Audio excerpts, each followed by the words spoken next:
All right, have you ever been there? That season of waiting where you've prayed, you've believed, and it just feels like the heavens are completely silent.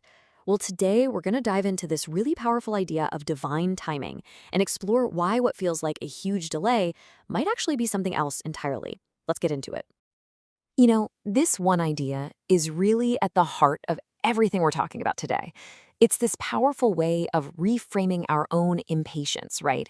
Pitting it against this backdrop of a flawless divine plan. The real tension, when you get down to it, is between our calendar and the celestial one. And trust me, understanding that difference, it changes everything. Okay, so before we even get into the why behind all this, I think it's so important to just acknowledge how real this feels. The waiting, it's not just an inconvenience, is it? It can be deeply, deeply painful. It's a time that can be just filled with doubt and this awful sense of being completely forgotten. And that feeling is so real. I mean, it's that sense that you've done everything you were supposed to do, but nothing changes. You start to wonder, does God even hear me? Or worse, maybe I've just been overlooked. It's such a heavy, lonely place to be in, isn't it? Okay, but this is where we get to a really radical shift in how we look at this.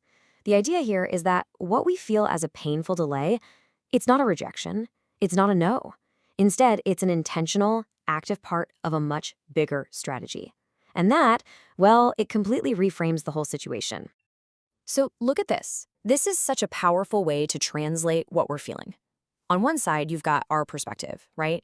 We feel a delay. But from the divine perspective, that's actually deliverance, saving you from a path you weren't ready for. What we hear as silence is really a moment of divine strategy. What feels like punishment is actually protection from dangers you can't even see. And that feeling of being stuck, get this, you're not stuck, you're stationed. You're being held in place on purpose while heaven is working everything out for you. And this really gets to the heart of the why, the motive behind it all. It's not about holding something back to hurt you, not at all. It's about waiting for that perfect moment, that perfect release, a moment when you are genuinely ready to receive the blessing so it doesn't overwhelm you or even destroy you because it showed up too soon. When you think about it that way, it's really an act of profound love. So if the delay has a purpose, then what is that purpose? This is where waiting stops being this passive thing we just endure, and it becomes an active period of really deep internal work. Seriously, it's not about just killing time. It's about transformation.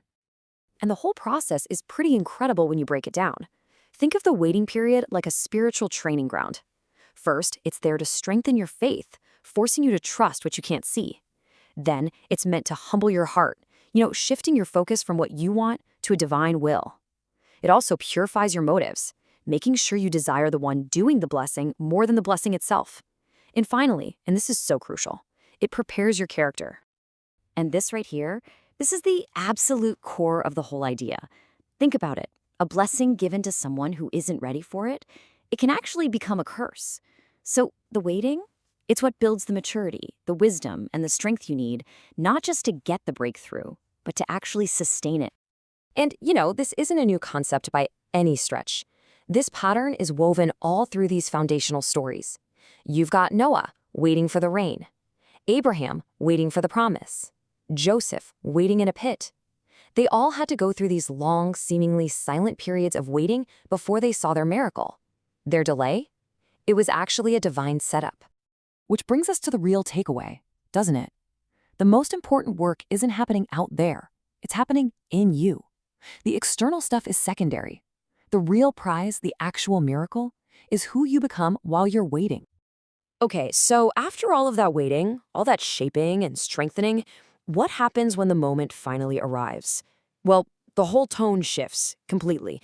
It's not some gentle little trickle. No, it's a sudden, overwhelming flood.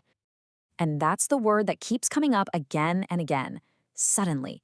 After maybe years of stillness, of feeling like nothing is happening, everything changes. In an instant, the divine calendar hits that appointed time, and the whole atmosphere just shifts. And I love this, because it perfectly captures how effortless the breakthrough feels. When the timing is right, you don't have to kick down doors or strive and struggle. Nope, opportunities start finding you. The right people just appear. The very thing that once resisted you will now begin to chase you. And we're not just talking about relief here. This is redemption. It's a moment so powerful that it doesn't just fix what's happening now, it literally washes away the pain of the past. All those years of tears, of disappointment, they're just gone, erased in an instant by this overwhelming wave of joy. Just look at this chart for a second. That smaller bar, let's say that's the impact of 10 years of you trying to do it all on your own. Now look at that massive bar next to it. That is the impact of one single blessing arriving at the perfect divine time. It just goes to show how one move of God can restore what a decade of your own effort never could. And this is the promised outcome. Oh, you're gonna cry for sure. But these won't be the tears you're used to, the ones from pain and waiting. No, these tears will come from the sheer shock and beauty of the moment, from this holy awe of realizing you were never, ever forgotten, and that the timing, well, it was absolutely perfect all along. But hold on, the story doesn't just end with your breakthrough. There's one more piece to this puzzle, and it's realizing that your personal journey of waiting, it has a purpose that is so much bigger than just you. You know, anybody can have faith when things are happening instantly, when everything's going their way. That's easy.